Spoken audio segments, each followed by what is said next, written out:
बातचीत के सिलसिले को शुरू करने के लिए एक बार फिर से मैं आपके बीच में यहां नोएडा में हाजिर हूं। तमाम सारे लोग जो आज मौजूद हैं उन सबका बहुत बहुत स्वागत है। जो लोग मौजूद हैं उनको बहुत सारी शुभकामनाएं, आपको भी बहुत बहुत शुभकामनाएं साहब। Thank you sir. कहां से आना हुआ? दिल्ली से ही। मैं मौका लगाता हूं, मैं ऊपर आता हूं, मैं आपसे बातचीत करूंगा। तमाम सारे लोग जो मौजूद हैं उन सबको एक बार बहुत बहुत शुभकामनाएं। बातचीत का सिलसिला जोड़ेंगे, जब आप कहेंगे अपनी बात कहने के लिए तो मैं आपके पास जरूर आऊंगा। दो बातें हैं बहुत महत्वपूर्ण हैं। छठा सम्मन जो है अरविंद केजरीवाल जी के पास पहुंच चुका और उन्होंने कहा कि अभी तक तो पता नहीं कि अब वो जाएंगे कि नहीं जाएंगे, बात करेंगे या नहीं करेंगे। बहरहाल छठा सम्मन उनके पास है। दूसरी बात जो बड़ी है खबर के लिहाज से वो ये कि सोनिया गांधी में चर्चा में जो है, सोनिया गांधी ने कहा कि अब वो राज्यसभा से जाएंगी और ऐसा कांग्रेस में दूसरी बार हो रहा है। इंदिरा जी गई हैं 64 में, लेकिन उसके बाद ये दूसरी बार है कि वो राज्यसभा से कोई गांधी परिवार का व्यक्ति इंटर कर रहा है। ये दूसरी बात है। लेकिन हाँ, तीसरी जो घटना है जिसमें सारे लोग कहेंगे कि उसमें क्यों नहीं बोला आपने, किसान आंदोलन चल रहा है, किसानों को लेकर तमाम प्रदर्शन है, बातचीत है, चर्चा है। लेकिन हाँ, इसके अलावा भी बहुत सारी बातचीत है जो आपसे मैं सुनना चाहूंगा और आप चर्चा करना चाहेंगे। जो मेहमान हैं मैं उनसे तारुफ करा दूं। ऋषभ तिवारी जी बीजेपी का पक्ष रखने के लिए कुछ देर में आसपास भागते हुए चले आ रहे होंगे, वो मिलेंगे आपको। डॉक्टर टीना करमदीन बहुत बहुत शुक्रिया, कांग्रेस का पक्ष रखेंगी। पंकज गुप्ता जी आम आदमी पार्टी का पक्ष रखने के लिए मौजूद है, बहुत बहुत शुक्रिया। अखिलेश कटियार जी समाजवादी पार्टी का पक्ष रखने के लिए मौजूद है, बहुत बहुत शुक्रिया। मनीष गुप्ता जी राजनीतिक विश्लेषक, बहुत बहुत शुक्रिया, थैंक यू सो मच। हमारे साथ प्रभात जी मौजूद हैं, बहुत बहुत शुक्रिया, thank you so much. Sharmishtha ji मौजूद हैं, राजनीतिक विश्लेषक, पत्रकार हैं, बहुत बहुत शुक्रिया, थैंक यू सो मच। मैंने दो बातें रखी। खबरों का सिलसिला यह है जन लोकपाल। अरे आ जाएगा, तुम्हें इतनी चिंता का है? पहले समाजवादी पार्टी से बात करने दो जी। मैं आया रंजन जी। जी पूछिए।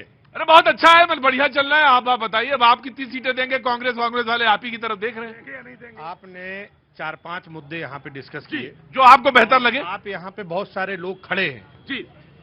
जब सरकार को या व्यापारियों को गेहूं खरीदना होगा तो 16-17 रुपए से ज्यादा का गेहूं किसान का नहीं बिकता, लेकिन इन्हें आटा 40 रुपए में बिकता है। इस पे भी कोई कंट्रोल करेगा क्या? भाई ये सब आदमी आप चुप रहिए, बीच में नहीं यार, फिर इनसे पूछ लो। नहीं हटाइए बोले डिस्टर्बेंस होता, ऐसा ना धारा प्रभाव बोलने में फिर दिक्कत होती है। बोलने दो गुप्ता जी, दोबारा नहीं होना चाहिए। हम जब बोल रहे आपके बोलने में नहीं बोला ना यार। कौन कर रहा है? तो जो ये जनता के मुद्दे हैं, सरकार की जिम्मेदारी है कि महंगाई को कंट्रोल करे, या तो किसान को मूल्य मिले या जनता को सस्ता मिले। इसमें कहां है सरकार? भाई 17 रुपए गेहूं मिलते हैं, पिसाई 2 रुपए जोड़ लो तो 20 रुपए में बिकवाओ।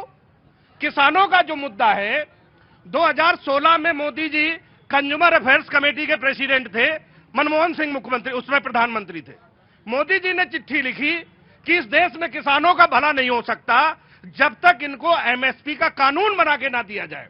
आप 10 साल से प्रधानमंत्री हो, अपनी बात आपको याद नहीं आती। तीसरी बात, मध्य प्रदेश और छत्तीसगढ़ में आप चुनाव लड़े और आपने कहा कि 1000 रुपए हम धान पे आपको देंगे बोनस, और सरकार बनते ही आप मुकर गए। तो ये नियत जो लोकतंत्र में है, जनता की अदालत में जाना और सरकार बनते ही मुकर जाना, अगर यही राजनीति है तो निश्चित तौर पे बहुत अच्छा चल रहा है। फिर इससे पट्टी बंदी हुई। क्यों बंदी हुई पट्टी भाई, आप बताइए। हाँ ठीक है, अच्छा दिख रहा है या अच्छा दिखाया गया है, दो में फर्क है। ठीक है, 80 करोड़ लोग भारत में गरीब हैं, उन्हें आपको राशन बांट के खिलाना पड़ रहा है। अगर ये अच्छा है तो बहुत अच्छा चल रहा है। एक बात। दूसरी बात ये, राजनीति में झूठ का चरित्र, जो राजनेता भगत सिंह थे, चंद्रशेखर आजाद थे, गांधी थे, इनको लोग फॉलो करते थे, ये उनके आदर्श थे।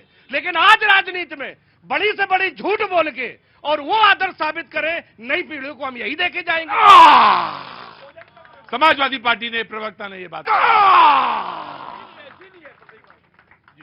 कह रहे, जो चोरी करेगा उस पर ईडी जरूर जाएगा, और जो गड़बड़ करेगा पत्थर चलाएगा तो उसके ऊपर बुलडोजर जाएगा।